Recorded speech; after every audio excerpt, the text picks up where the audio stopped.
Anyways, I've been Alex.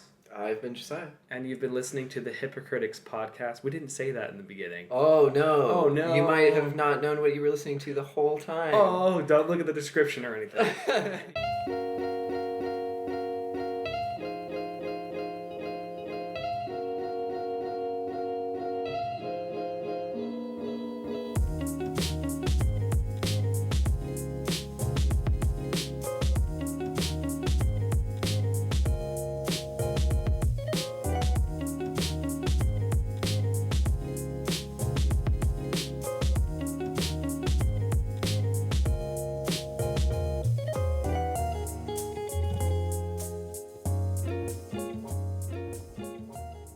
Hey there. Hello. Welcome back to the Hipocritics podcast. I'm one of your co-hosts, Alex. And I'm your other co-host, Josiah. And this is episode 9, and it's been 9 months since we've done a podcast. And holy Moses, has my life changed, and your life has changed. And yeah, we're kind of sorry we kind of dropped the ball on the show for a while. Just a little bit. It's what happens when life hits you like a truck. And I'm just so glad to be back here with Joe. And we are drinking hipster beer. As all should. Yeah. It's the intellectual drink here. Yeah, obviously. Obviously, that's how we come up with our great ideas. Of course. It's been a hot minute. It's been a lot's been going on. It's been more than it's almost a year. Almost a year. Our whole lives are like completely different. Yeah, we've had a huge change in personal life and like who we are in a lot of ways and like what we're doing and everything. So for one, we just wanted to like update kind of like where we are, what we're doing, how life has changed, how we've changed, and then we're gonna jump into some interesting ideas on E3 and things that are coming around again, which is really nostalgic because last time, a year ago, our first episode was also about E3, so. Yeah, I think that's really funny because, you know, life has changed, and again, both our lives have changed so much that we're starting back at almost the exact same time as when we started. So we started June 11th with the first episode on E3, and E3 is coming up. So I assume it's going to be the first couple weeks of, June, probably second week. Yeah. But, it's just kind of weird and poetic that we're doing that again. And I'm sure we'll cover E3. It's weird because I haven't played as many games because my life has been so crazy. And I'll just kind of start going into that. My life since episode 8 with Violet Evergarden has been the craziest thing ever. The last 9 months has been the most probably I've ever grown in my life, the most I've had to give things up and also take new responsibility as well. Mm-hmm. So we kind of took a break because both of us were working on our lives and careers and stuff like that. And the big things that happened to me kind of starting was I'm still working at the same place. I do video production and do like multimedia design and stuff like that. And moved house and moved into a new place. I'm kind of on my own now. I don't have any roommates right now. And I started going back to my old band, hang out with my old band and the people in that band and like met someone, and started dating a girl who is my favorite thing ever. She's wonderful. She's just the most caring person I've ever met. I'm in a completely different place. I felt like Theodore from her, and now I don't know who I am anymore. I'm not Alex Savoy in 2018. Oh, man. And now we're engaged. So my life has completely changed, and I'm so grateful. I think I've learned a lot. I think there's been a lot of lessons along the way, and I'm still learning and growing, but I think that that's kind of like the season that I've had where I've had to be consistent at work, but my whole social life has changed. And I'm still kind of growing into that. And I think that, as a person, I'm not so focused. Like, I'm focused on my career, but that's more consistent. So I'm focusing on other areas of my life that are a little bit more volatile. I don't know what the word is for. Like, they're fluctuating, and like that's how you know. It's like if you're not comfortable where you are, I think you're doing it right. Mm-hmm. I think there is like a balance to that too as well. Oh, like for sure. Change is good, and like I finally come up with the fact that like change is okay for me. Like change is okay. Change is okay, and change is inevitable. Yeah. And I've kind of embraced change. Yeah. So in some ways, I think I'm being more flexible, but I have a lot more to learn. Yeah. Anyway, sorry, like to piggyback off. Yeah. That, like when you sent me a message at one point, and it was like, you can't really control like what happens to you in a lot of ways in life. Like there's so many things that you can't control. Yeah. But you can control like how you react, and I think that's like a really good way to like.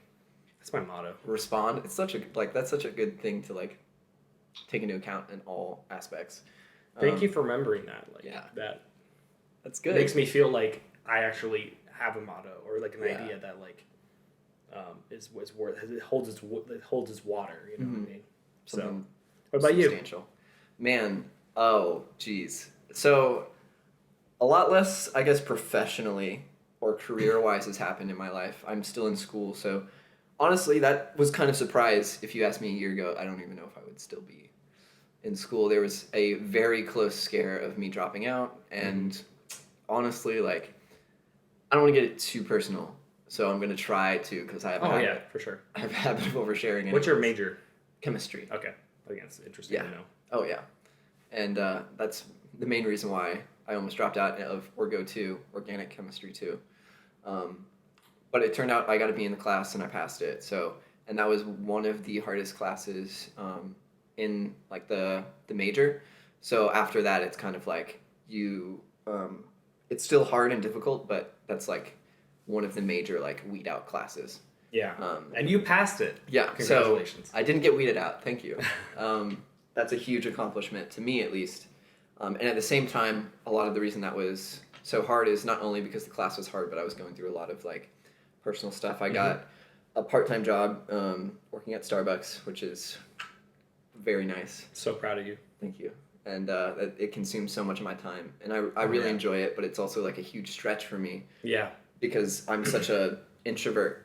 So having to interact with so many people constantly, it's like constantly draining me. Mm-hmm. And I have incredible coworkers that make it like bearable. And honestly, if I didn't have the coworkers I had, it would be really hard to not lose my sanity. So I'm really grateful for all that. And still doing chemistry. This is going to be my last year. This fall and summer, I'll graduate in the spring. So yes. Golf clap. Honestly. Super exciting. I've been working a lot on poetry. My style. You have. Your Instagram is. Oh my gosh. It's like I've been posting poetry once every other day, pretty consistently. You have once every day.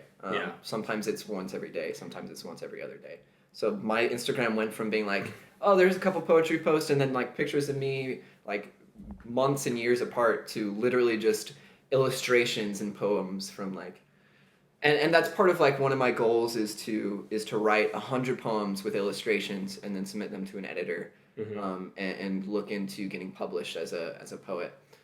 So that's super exciting stuff. My fiance, not to cut you off, but my fiance texted me. She was like, hey, so when you went out the other night, he wrote a poem about you. Yeah. And he didn't even tell me. And it was like, but it was so like, I kind of loved that though, because I went into it and I had no idea what to expect. And I read it, and like, we've been talking about some really heavy stuff in our lives and how we've grown and stuff that we're questioning and stuff like that. And like, that poem like completely took the night and like completely summarized it perfectly. Like the emotions, what we talked about, the content, it was really good. So I need to follow your Instagram more and actually check up. So Yeah. getting intimidated because you're doing so much, which is so good. Oh. No, you're fine. That's awesome. Honestly, it's been really good because I've gotten over this like hill of going from when I first started. I was like, I really want people to see this and read it. Like, yeah, I would write things and be like, I don't want to write that because I know this kind of person or this person is going to read this, so I'm going to like cut this out or not include this or not write about this. And I've gotten kind of over that, where I'm just enjoying this incredible process of creating and letting these moments be these moments where I can feel and express and have these ideas that I have and like capture these incredible moments I have. And I feel like part of the reason I enjoy it so much is I tend to not be in the moment very much, which is almost ironic. Me too. Because a lot of poets are like, oh, they're in this moment, they have this incredible moment, and then they have to put it out. But for me, it's very much recollecting moments I've had in the past and being like, oh, that's what that was like. Let me make sure to appreciate this moment for what it is. And sometimes because I can recognize it in the moment and know that this feels like a moment I could write about, it helps me stay in the moment and like actually appreciate life instead of just going through it and then later being like, oh yeah, that was amazing. Oh, I wish I had actually, been present there in that moment. Oh my gosh, that speaks to me where I am too, where I am so in my head sometimes, and then I'm like, oh, I need to be present, I need to be here, and I also need to be emotionally here for someone. Yeah. So I think that I'm less in my head in some ways and more in my head in other ways.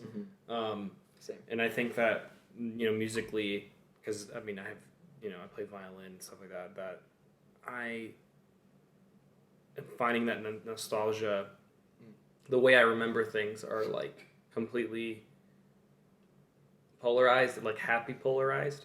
Mm-hmm. So I think it's interesting that you're kind of bringing yourself back out or back in to get the idea, to get that picture. And the artwork has been really, really interesting to see on your stuff too as well. I don't know what the style is. I think it like has like a very sketched style. Yeah. But it makes you pay attention to every line. Mm. And it makes you think about the things that also you're omitting from designs too.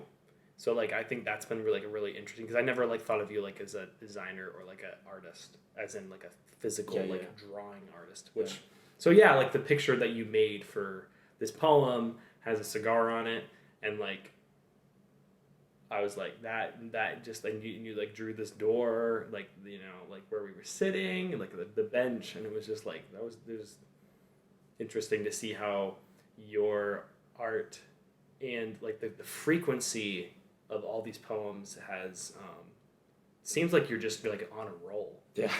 It feels a little bit like it, honestly. Yeah. And I realized this morning actually that I realize this is becoming talking about my artwork, but my poetry. But this morning I woke up and I realized like the way I come about a lot of these moments in these like writings is it feels like a song stuck in my head. That's except awesome. It's words. Yeah. And I'll have like a phrase or two and it's like I can hear it and it just will not leave until I write it out. Yeah. And it's odd because sometimes it's these moments I recently had, or sometimes it's this moment that I'm in, and sometimes it's not even related to anything I've experienced in the past like months or years. And it's such a weird kind of place to be in, but it keeps happening, and as long as it keeps happening, like I have to write it down. But I really, really, really appreciate that like you've paid attention to like the artwork and stuff. Yeah, I really because have. When I first started doing that, I was like, I am a terrible artist. I have no idea how to draw in the least bit. Like trying to draw dimensions at all, just I have no idea how to do it. It's just terrible. Even really good artists, I feel like they're terrible. Yeah. Oh, for sure. It's a common, definitely a big trait. Makes me feel a little bit better. Yeah. But as I was doing it, I was like, and I only did it because I kept asking people to do illustrations, and everyone was like, no. Or they'd say like, yeah, I'll do illustrations for it, and then they wouldn't do illustrations for it. And you can't, like, you have to get it out fast. So Yeah. you can't, like, wait for someone to draw it. Yeah. You're like, oh, I need a week. I'm like, well, no. It's gonna sit there and I'm usually very passionate about it as soon as it comes out, and if I let it sit, then it gets stale, and then nobody wants to do anything about it. So I kind of was driven by necessity to start doing this. Yeah. And it's an outlet. Yeah, exactly. Yeah. And then it just kind of, I've noticed like I'm getting slightly better, which is really kind of weird to think about. That's good. And I'm glad you're recognizing that. Yeah. And I think that one thing that this show, has done for me is given me an outlet, because I'm so involved with tech and gear and like equipment and like I'm so involved with marketing and selling something. And now it's weird having the same equipment, but having a place where you can be open to do whatever you want with. So it's freeing and also scary. Yeah. So, I think I've really missed doing this with you. Yeah. And I think the show is going to be more intimate in the way that, like, we're going to, instead of every week, we're going to do, like, every other week kind of thing.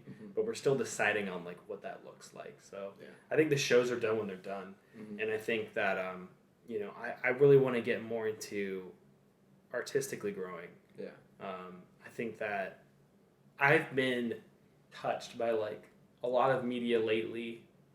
And I think that regardless if it's a game or a book, a movie,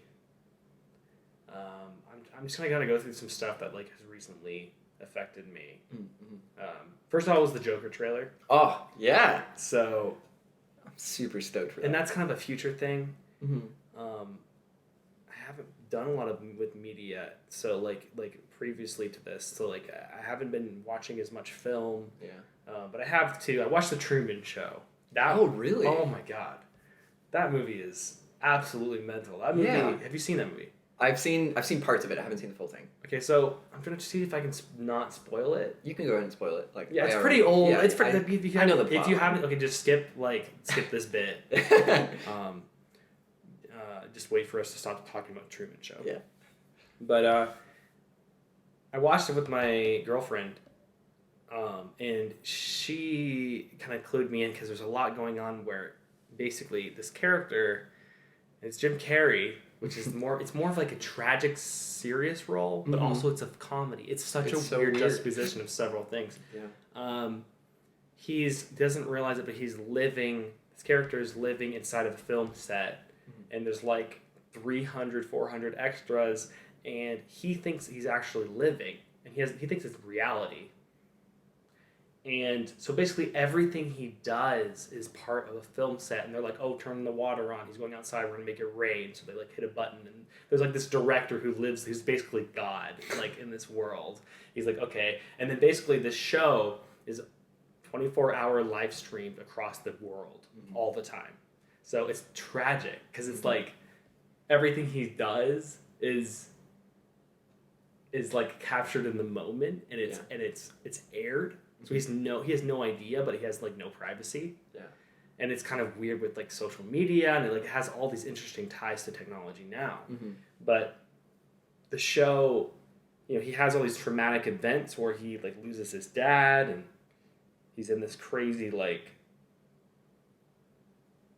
he's in this boat, and like he loses his dad, and like all this stuff happens, and he thinks it's real. And his dad's an actor, and so he's going through all this stuff, and he like will go to work, and everyone like literally like he'll go across the road, and there's like pedestrians, and they're all paid actors, and like there'll be like a bus stop with a bunch of kids in it or something, and they're all like smiling, and like everything's going on, and he is oblivious to it. And as the show progresses, he realizes that he's like in a TV show, like none of this is real. Even his wife is fake. His wife is a paid actress. Oof. So like there's this levels of like everything is both very tragic because he doesn't realize what's happening, but he also realizes that it's also really funny at the same time because like if you watch some like him have a moment where he's like struggling and like emotional, you're like, this is fake. Like this is all like it's funny. Like right, it's just it gets to these ridiculous scenarios where he's like in his car, he's like late for work, and like all these trucks pull out or something, and like they're blocking the road or something, and like he's like, I'm gonna be late for work. They're gonna be really mad. So it's like really really funny.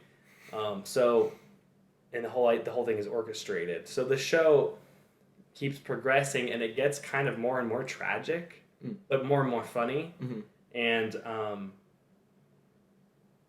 he kind of confronts the director as God, and it's very symbolic of God or something, or a God, like a creator. And he's like, I don't know about this. Like, I think I'm just gonna leave. And he like closes. He like walks out of the film set, which is this humongous film set. He's like, you're full of crap. I'm gonna go. I'm out. So he like closes the door, and they're like, where'd he go? Where'd he go? And he like runs off and like gets out of this whole system. And it's really like, you should go watch it. Like, if you've seen it, recommend.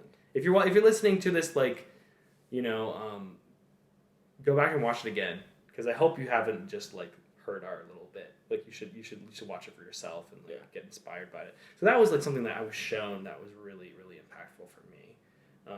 And it's an older film. Yeah, but Jim Carrey's actually a really good actor when he wants to be, not just like a funny actor. Yeah. So he can play different roles, which is Do you have anything off the top of your head? I was just saying it's super meta. Oh my gosh, yeah. It's so meta. Very woke. Very woke. Super interesting. Yeah. There's a lot of shows. I can't remember. I want to say we talked about A Silent Voice. There's a lot of like, for you. There's also Resident Evil. Yeah, we'll talk about Resident Evil too. I was gonna let you have a turn, but I can whatever you want to do. Movie wise. Oh heck yeah. Yeah. Can't forget that one. Yeah. I'm trying to think if I'd seen any really good movies. I haven't been watching a whole lot of movies because I've been either busy with stuff or I've been watching anime. Well, it could be really. I think it could be anything at this point. It doesn't have to be one medium. I'm trying to think of it. Well, Mob Psycho 2 came out recently. Okay. And that was like not defining, but it was really, really good. Really wrapped up. It's rare to see like a season 2 be better than season 1, but yeah, I think this was honestly like better than season 1. So that was really exciting.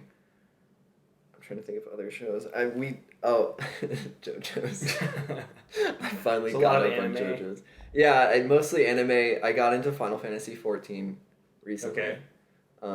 Which is like an MMORPG. Wow. And I got into it back when I was studying abroad in England. And so it's really nostalgic to come back to it. And to like, I got decently far in the main story, but to go back and now get further than that, it's like, it's really satisfying to come back to something I never finished and now be able to like just push through it and get to the end. And really good, really enjoy it. Probably in my opinion, one of the best MMORPGs to date. So that's very much, is that more of like a fantasy or a science fiction? Fantasy. Okay, gotcha. Cool. Fantasy and a little bit of science fiction, I would say, but mostly fantasy. But yeah, not too much to talk about yet that I can think of off the top of my head. That's okay. But yeah, I just want to make sure you like get something. I didn't want to like. Oh, no, so Resident Evil 2. Oh my god. So we talked about. It's funny because we talked about this shit like the on the show before. We were like, okay, well this we saw the trailer for Resident Evil 2 and it looks absolutely horrifying. I was like, I can't wait to play this game, and I bought it the day of and like went to GameStop and pre-ordered it, and then like never picked up my pre-order. Yeah. So I was like, I'm just gonna download it, and came home, started playing it, and it's about the same time I started my relationship, and I've never seen something so crafted. I think that's like the perfect word for it, is like the environments feel lived in, feel like everything has a story, and it has that very like environmental storytelling feel. Mm-hmm. And I was genuinely like creeped out. Not like disturbed, more like this is really cool, but I'm horrified of the next corner. Yeah. And there's lots of stuff like this. The story starts off. It's very, very cinematic. Mm-hmm. It's very Resident Evil 4, and the character like Leon, the way they did him was very 90s. So I had this weird like 90s nostalgia for the main character, and the gist of it is like the T virus gets out, and that's for the zombie apocalypse. And basically, like it's his first day. Leon does not have a good first day at all. Leon goes to the police academy, and like he starts his first day as a police officer, and everyone's dead except for this one guy, and he's bit. So you know he's gonna die eventually. Yeah. So he like shows up to his first day, and what I learned before was he's late to his first day, and that's how he actually didn't get taken out because his girlfriend dumped him. Oof. So that's what happens to him originally. So basically his girlfriend dumping him saves him from dying. And then he shows up, and he's already like, he's basically like super wasted the night before, and shows up, and he's like, meets Claire, this other character, which you kind of take turns playing as the two of them.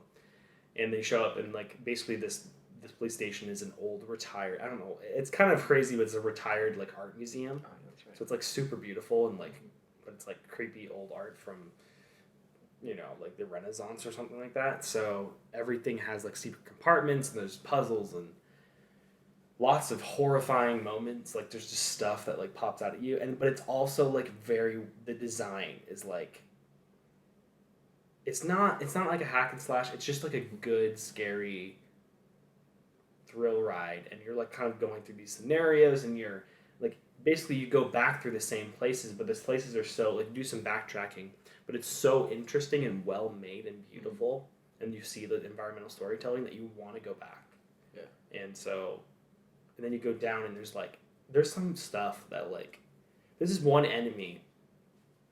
And if you know, spoilers if you haven't played it, but spoiler warning. Okay, yeah. Spoiler. Basically, there's these things that are you go to this like biolab, and there's these trees, and like they're not quite trees, and they're not quite people. So they're both. So they're like very, very organically and also human. And if they grab you, they kill you in like one hit, and like their face opens up like a Venus flytrap and like eats your face. Yum. And it's like the most horror, and they make the sounds they make is like, oh my god. Like I had these weird dreams. Like it was such a bizarre, like I don't know how they like genuinely like horrifying. Mm-hmm. So anyway, yeah, like that was kind of like my I would say my spooky October thing too. Yeah. It came out later though. It wasn't October, it was January. Yeah. But anyway, it was like my kind of spooky experience. And I remember like, so when Alex first got this game, he was you came over. Yeah, I came That's over right. and we played it we played the first part of it, and I've never played it or like played anything really like it. Yeah. And so it was like a whole nother experience. There's this one part, I can't remember if this is spoilers or not, but spoilers, I'm just gonna say that. Yeah, just in case. There's this one character that at one part of the game he chases you everywhere. Mr. X. Mr. X. Oh my god. Oh my god. He's like Frankenstein on steroids. He's terrifying. Everything about this moment is like, no matter where you go, like you expect him to be around the corner. Yeah. And like you'll go into a room and be like, pause and like wait and listen, and you'll hear noises and be like, is that him? His footsteps. Yeah. And there are some times when you'll be like locked in a door, in a room, in a hallway, and like he has to go by you, and like you're stuck there for a bit. Yeah. It's just so well designed to like genuinely not just like jump scare you, but like leave you with this like anxiety in your stomach. Yeah. But it's like so well done that you enjoy it. It's really weird. It's such a good time. The design, the level design is really, really good. The monster design is incredible, and the sound design is so good. It's like you're there. Yeah, like it really is. It's incredible. Loved it. I remember this one particular part. There was there's these things called lickers, and they're these. They're basically like human without skin, And they have, like, a tongue, and like so we're like, oh, there's one right there, and they can climb on walls, and they can't see you, but they can hear you. Oh yeah. So we're like walking up to one, and we're like, okay, we got this, right? We're fine. We're like walking up, and we have like a grenade launcher, or a gun, or something pointed at it. We're like, okay, and then like Mr. X just decides to Kool-Aid Man himself through. He's like, guess what?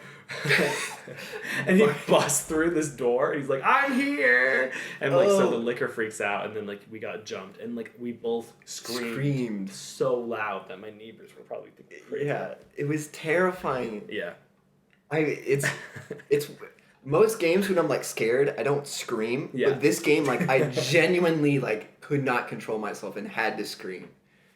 That was like the funniest thing. I loved it. It was hilarious. God. That was so funny. Ugh. So that game turned out really good, and it finished really strong too. I wanted more, but I think that means they did it right. Yeah, because I wanted more. Yeah. So yeah, it was kind of my game. I want to say I've been an intellectual and been reading a ton of books, but I haven't been reading as many books. Neither of us have been reading any books. I haven't, unfortunately. I'm not gonna say I haven't had time. I have really put any.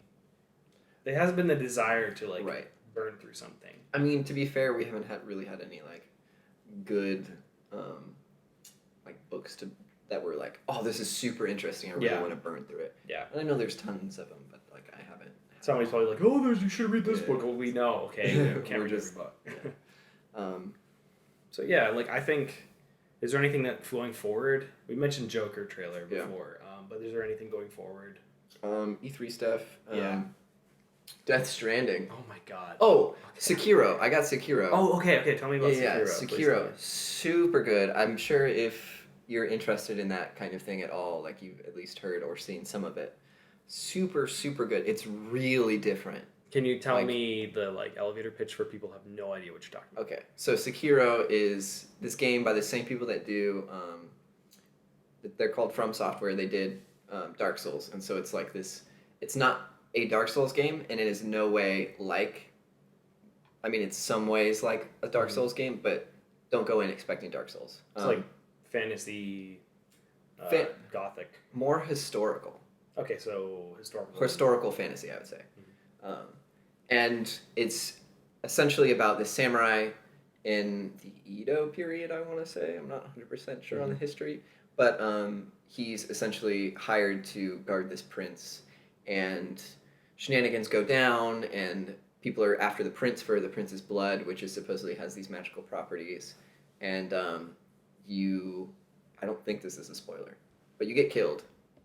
And you get killed in a Dark Souls game, right? Or a From Software game. The first, when you start the game, you get killed in a cutscene, and then you find yourself that you're still alive, and so it's kind of like, why are you still alive? What happened? What's going on? And it's about essentially you can't find the prince. Nobody knows where the prince is, so you're trying to find what happened to the prince, save him.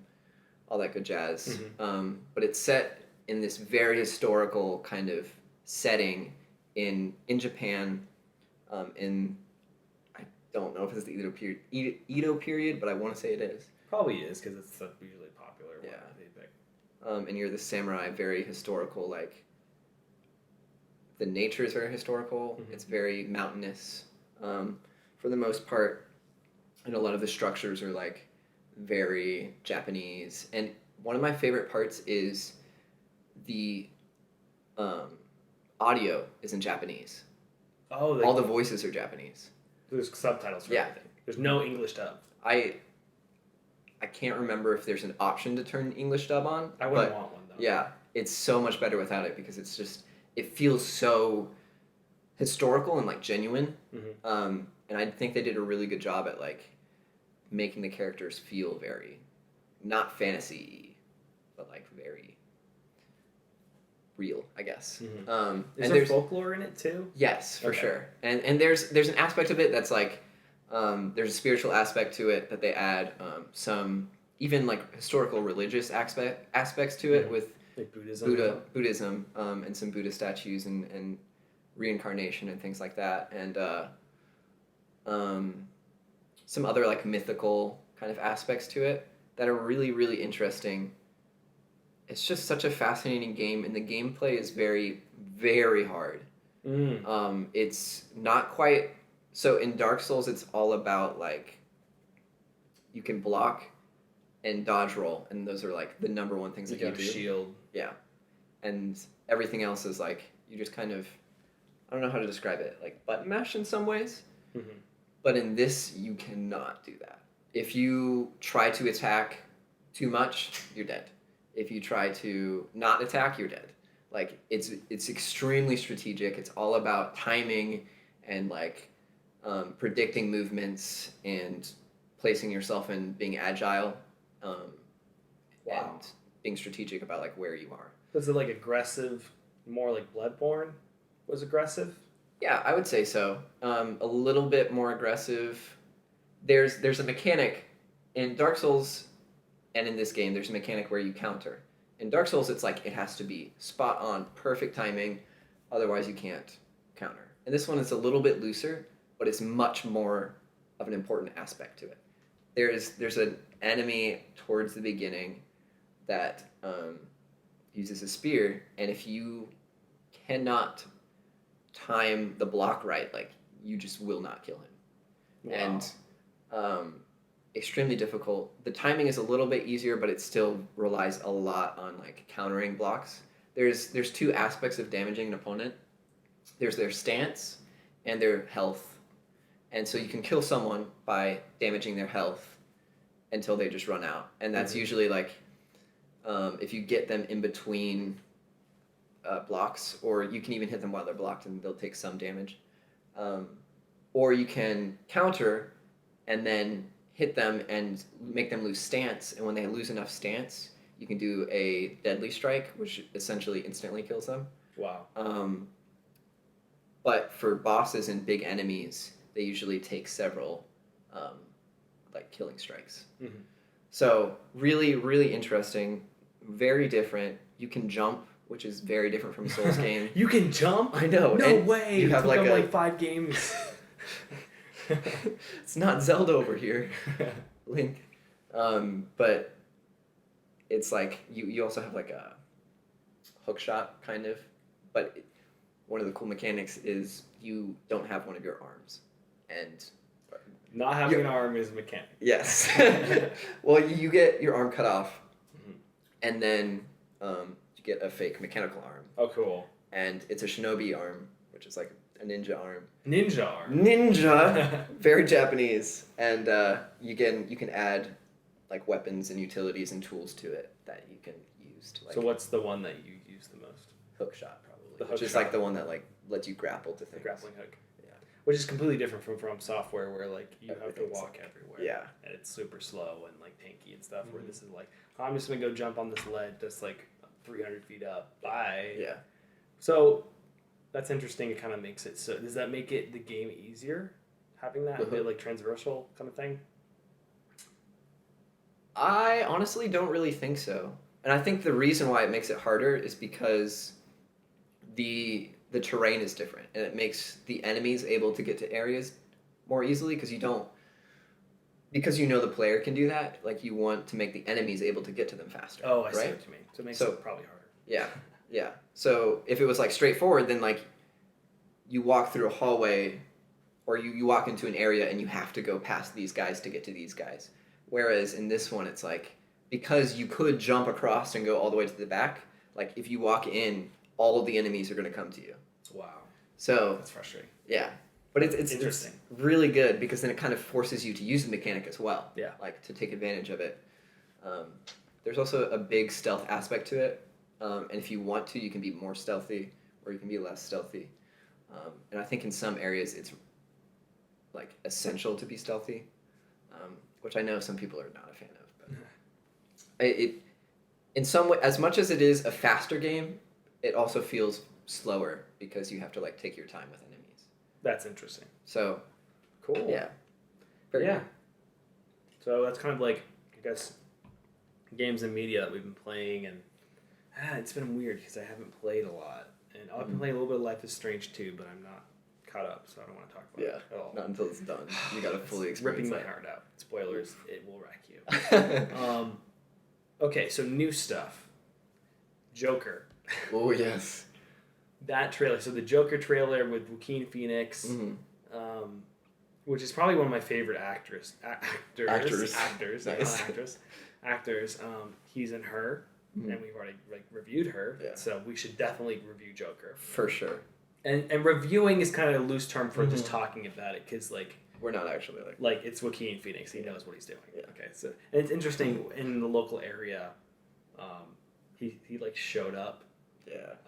Here, and my friend was at a recording studio and met him at the door asking for a cigarette or something. So cool. So somebody was oh yeah, I had a cigarette with Joaquin Phoenix, and super cool. That's crazy to me. Yeah. I've seen him in Gladiator, I've seen him in Her, he's been in so many other movies. I want to watch Walk the Line, which is so it's Johnny Cash. So it's very completely different for him, but I think he sold that role really well. So I've been meaning to watch that one. But the Joker looks good because people get their eyes start glazing over because we've had so many bad Jokers, or we just had so many Jokers in general. I think the only really bad one would be Jared Leto. Yeah. It was awful. Let's not get into that. Yeah, Heath Ledger. Nice. That name. So anyway, he was amazing, and people are already oh, he's not going to be as good. Yeah. Which I get, but this is in the 80s. It's a different style. Everything about him is way different. So. Yeah, and it's really creepy because the makeup is not the Joker makeup. Yeah, it's different. And his whole background. So apparently the makeup he has on is when there's an actual serial killer that wore that. Oh, that's terrifying. Yeah, that completely horrified me. Whoa. It was inspired by it or something, but no idea. That's really creepy. Yeah. But no, it's about this relationship he has with the world, because it's not the crazy maniacal egotistical things the Joker does. It's more he doesn't know how to cope without his mom. Yeah. So he starts going into this stage, and I think his mom's gonna die. That's what I'm predicting in the movie. Something bad's gonna happen to his mom, and he's gonna go crazy. But I also want to see, because he's the main character, what are they doing? Is this a tragic villain? Is this a tragic hero? That's a good point. That turns into a villain. You see one part he has a gun. Yeah. A revolver. And then there's all these people, and they're how could somebody do this? So I don't know what's gonna go on with that. But he's also the main character, so how are they gonna do this? Yeah. How are they gonna spin this? I mean, they can't just make him terrible. Right. Well, I guess they could, but... I guess they could. I mean, that's the thing. Are they going to go that route? Yeah. It's a tragic story of a villain.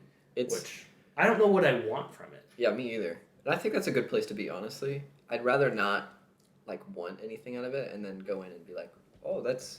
Yeah. Because then you can, be more open-minded, I guess, about it.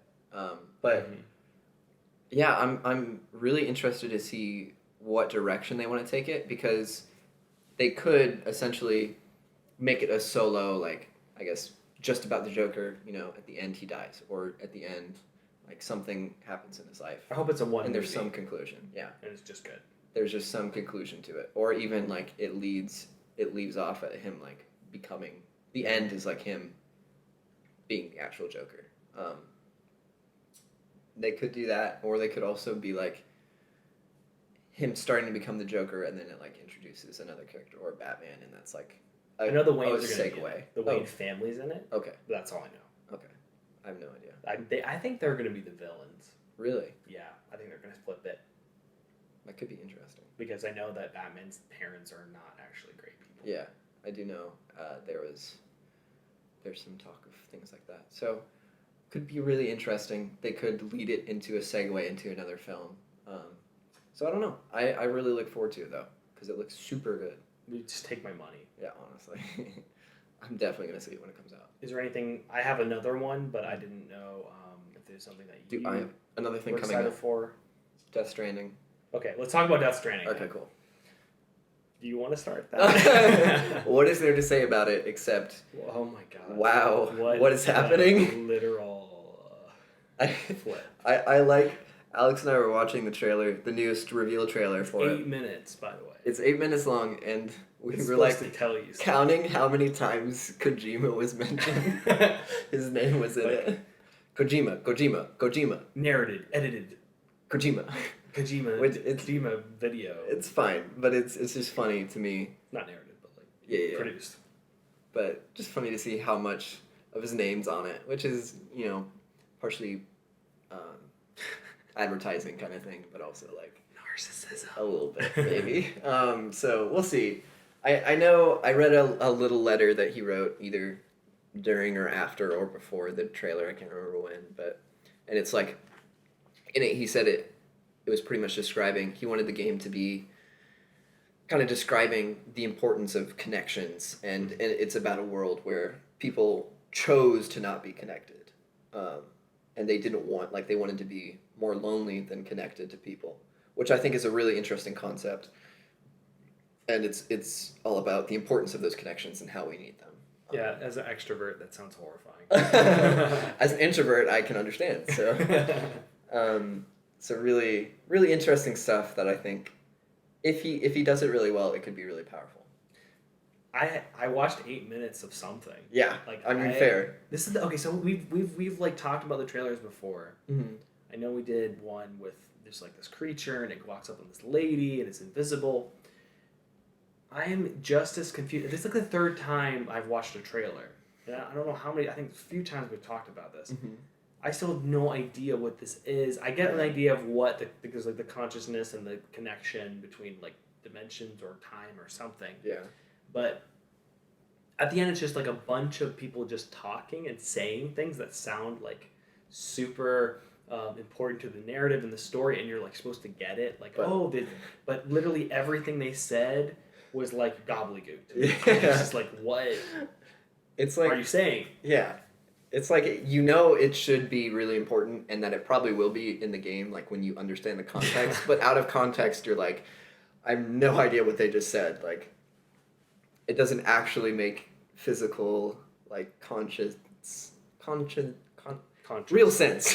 Right, and like it's an enigma at this point, and I'm Yeah. like, okay, well, this has so much hype because you people don't understand it. Yeah. People like want to close the loop and like understand things. Will it? Is there actual is there actually something there, or is it just Kojima being a freaking person? Yeah. And like messing with all of us and being like, haha, you bought my game, and it's like, it's all a bunch of hype. Yeah. So I don't know what to believe. Me either. I really hope. I don't have a PS4. You got a PS4. I have a PS4. So that's a new thing. Yeah. But yeah, you better get that game. Oh, I definitely will. So I'm really curious to see what that actually is. Yeah, me too. I'm actually really, really excited, mostly because it seems almost like it's more of a interactive movie in some ways than it does a game, which I think is really exciting. Because the production value of it, the animation in that looks so good. Oh my god, it has so many. It's got Troy Baker, Norman Reedus. It has some super good voice actors. So, I mean, that's Troy Baker's in it. Yeah, honestly. And you mentioned that there was one of the characters is like a historical, like real person that existed. Yeah, like it has Guillermo del Toro. The director. Yeah, Guillermo del Toro, who did Labyrinth. And a lot of weird horror movies and like just bizarre, like his stuff is really creepy. I think he did one of the Hellboys, which I wasn't super into Hellboy, but I know it's really, really good. Like it was a good depiction of it. And he's done a lot of different. He did The Shape of Water. Oh, which I didn't see, but I heard was good, and also really weird. Yeah, at parts. Reason why I didn't watch it. So yeah, I think that's interesting, and I'm curious. Like he's a film director, is a character in the game. Yeah. How? What? That's why I'm like. It's so weird. It has some kind of like historical, like time travel-y kind of aspect. But I don't know if he's a character in the game or it's the film director's playing a character. Oh. So I'm not sure. I don't know. I think I phrased that with you earlier. I'm not sure if he's like an actual that person or like I need to look back at the credits. Voice. Either way, though, it's pretty cool. They have an actual film director. Yeah, that's weird. It's like having Steven Spielberg play a character. Like, what? Well, yeah. It's pretty odd. But so yeah, I think that's really interesting. There is some music I did want to talk about, but anything else? I think that's it for most of it. I'm gonna say a word. Yeah. Okay. All right, you ready? I'm ready. Billy Eilish. Billy. So I can't. Billie Eilish. Is it Eilish? Eilish. I hope it's I not thought it was Eilish. Eilish. Like it sounds super Eilish. It's Okay, definitely like eyelash. I saw this really funny. It was Rainn Wilson did an interview with her. Oh, really? He was asking her Office quotes because one of her songs is Office. It's My Addiction. It's just a bunch of Office quotes. It's incredible. And he called her William Eyelash. Stop. It was so funny. It's so like her hilarious. music, oh my god. So I've been listening to her lately. She's like the edgy lord. Yeah, that's pretty true. So much, and she has this clothing thing, and she's homeschooled. Really? I didn't know She's that. homeschooled. I did not know that. And her brother is the other person in the band. And her mom is with her all the time. Okay, I knew that her mom was with her all the time. So, like, there's this thing with homeschoolers, because we're both homeschoolers. Yeah. Yeah, by the way, this is a homeschool podcast. Like, Good Christian homeschool podcast. Get off my Christian Minecraft server. Honestly. Anyway, yeah, so there's, like, this route where you either go completely crazy or completely, like, you know, conservative or whatever. Mm-hmm. I don't know where I am. I think I'm in the middle now, but like, she's crazy. Yeah, like she went fell off straight. the thing. But her music is she's amazing voice, and like the main thing is so she's talented. The visuals, like her music videos, are so weird. Yeah. Like she has this one with spiders. Yes. It's terrifying. And she literally has a spider crawling out of her mouth. She's like, "Oh yeah, I do all my little stunts," and she has this crown. You should see me in a crown. Yeah. The song maybe. Yeah. She has spiders all over it, but they're like big, nasty, gross spiders. They're terrifying. And she's like, yeah, I just like to make people uncomfortable, and I love horror movies, and like I just love creepy stuff. And I'm like, oh my god, like you're crazy. She's an edgelord. But like, Bad Guy was a crazy song. Ooh, like that guy's so good though. It's so catchy. It's so catchy. It's really dark. Yeah. I think it. How do we spin this? Like, how do we talk about this? That guy? Yeah, no, yeah, I got There's some like, just go listen to it. Yeah. That's the best way to describe it. Listen to it. It's a very emotional. I would say, she's got this weird codependent feeling going on with like this guy. Kind of a. It's hard because I don't want to be. You know what I mean? Yeah, like, I got I'm not you. trying to like we're trying to keep our show pretty clean. Yeah. But it's really interesting, and it's not like there's nothing bad in it. But it's just like heavy subject matter. Mm-hmm. But she has like all that song, and then there's all these other ones that are. She's this one where she's like underneath a bed, and she's like the music video is like her like as a monster. She's like, "Why aren't you scared of me?" So it's interesting that that's part of the music video because I was reading about the album, and part of that album, or at least the song for that music video, for sure, is like she wanted to write the song as like the demons in her head or like the monster under her bed kind of thing, like what it's like the dark parts of her that she struggles with. She wanted to write from that kind of viewpoint, talking to her.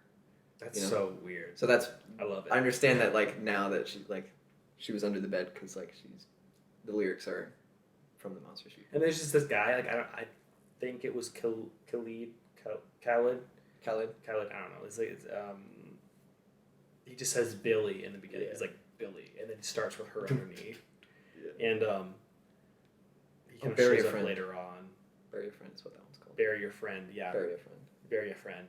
And then there's like this weird shot where like she is spinning, like, but her head's spinning, and the camera's like spinning with it, so it's like you're upside down and you're like going around, and her eyes are like blacked out with like completely black contacts. So it's like really disturbing. Super terrifying. But it's like really good though. Like it's really like she's using imagery and she's doing this like symbolism of like herself being this character, and it's so I don't know what to say more. Like you just have to watch it. Yeah, it's like one of the best music videos I've seen in a while. But what else? What it's so like engaging and fascinating. Like it's really visually. It's like really hard to take your eyes off of it. I think the thing about her is like her music's really good, but she's like such a weird person. Like, she's so entertaining. Yeah. Like, she was on Hot Ones and she's eating chicken wings and looks the funniest thing I've ever seen. Incredible. It's one of those things where like people are so fascinated by like the unusual and like things that they can't really understand. And I feel like Billy kind of falls under that category. Like people just want to watch it, you know? Yeah, exactly. Like, curiosity and just fascination with the obscure. And I think that's super interesting to like see someone kind of embody that. I love Billie though, all of her music. Oh my God, it's so funny to me also to see like she has this really edgy side, like the first half of the album, and then the second half, like the last 4 songs are so depressing and like super emotional. I Love You, that song. Yeah. Oh my God. My God. Like the guitar is so sad. Oh. And like, so and then I'm gonna give my mental picture of it because it's a little bit vague, but you do have like some.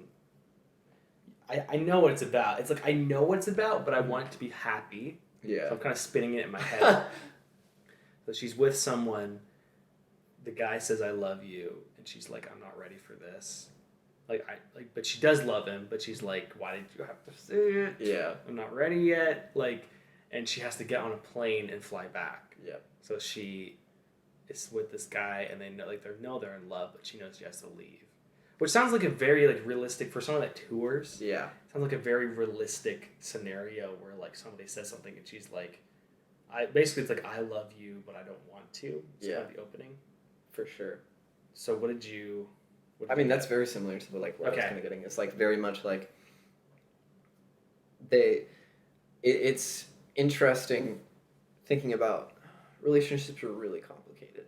So complicated. If I've learned anything in my life, and with people in general, but especially like romantic relationships, and I feel like this is like definitely one of those cases where it's like everybody's having a good time, and everyone like both people are having a really good time and like really enjoying themselves and like getting to know the other person and really enjoying and essentially falling in love with each other. But until you verbally say it, like it can be okay, like that you're going different ways and going different places in your life, because then it's like it's not set in stone. Like it's not. There's something different about like saying and telling someone. You can't take it back. As soon as it's said, it's like everything kind of changes. P.S. I love you. Yeah, exactly. And for her life is so, especially right now. Like, can you imagine being her age and being so famous and touring so much? It cannot be good for you. No, I can't see how it can't.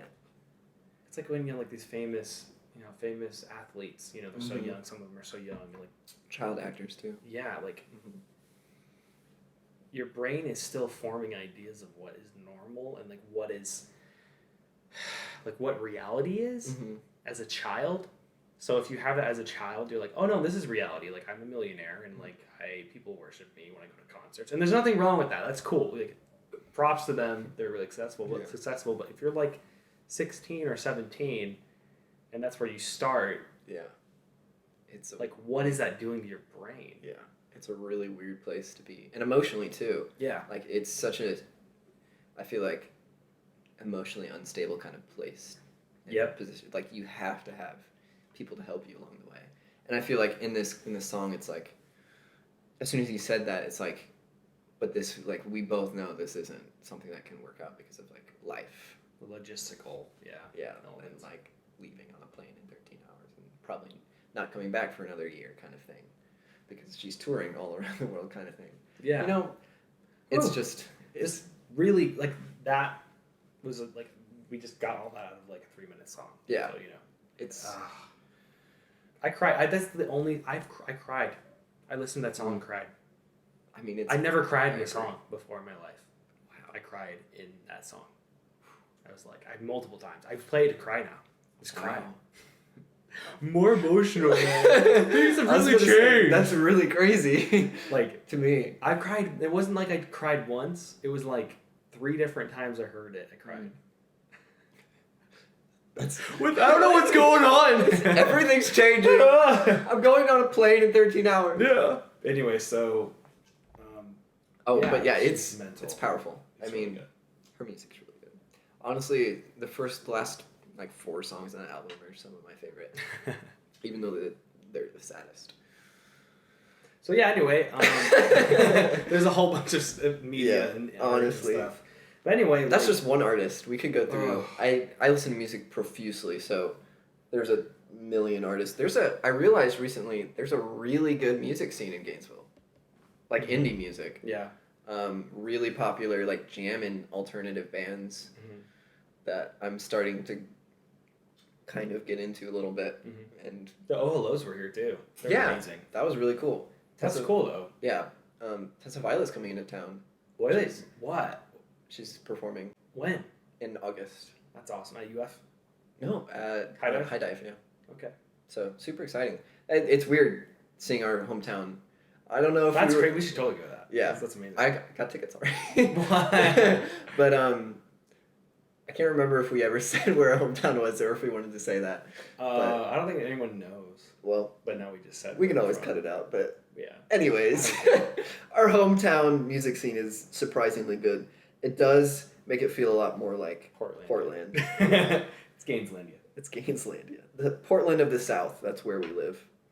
Oh my God, yeah, it is. It is. So anyway, like I think like the last, just kind of concluding the show, I think that this show is becoming more personal for me, and it's also going to be more about expression. I think for me, like artistic expression, as in like, you know, we've kind of been picking books and topics and stuff like that, but I think like a lot of the interest too is like the creative process for us. Yeah. So I really like learning about what you're doing, and I'll share more about like me coming back to the band I was in and talking about violin and pedal boards and stuff like that. Yes, so I don't really have, like, we're gonna cover E3, and I'm sure we'll do some more books and anime.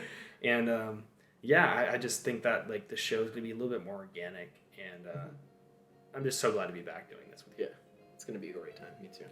Anyways, I've been Alex. I've been Josiah. And you've been listening to the Hipocritics podcast. We didn't say that in the beginning. Oh, no. Oh, no. You might have not known what you were listening to the whole time. Oh, don't look at the description or anything. Anyway, yeah, by the way, this is the Hipocritics podcast, episode 9. Yeah. And we'll see you next time. Bye.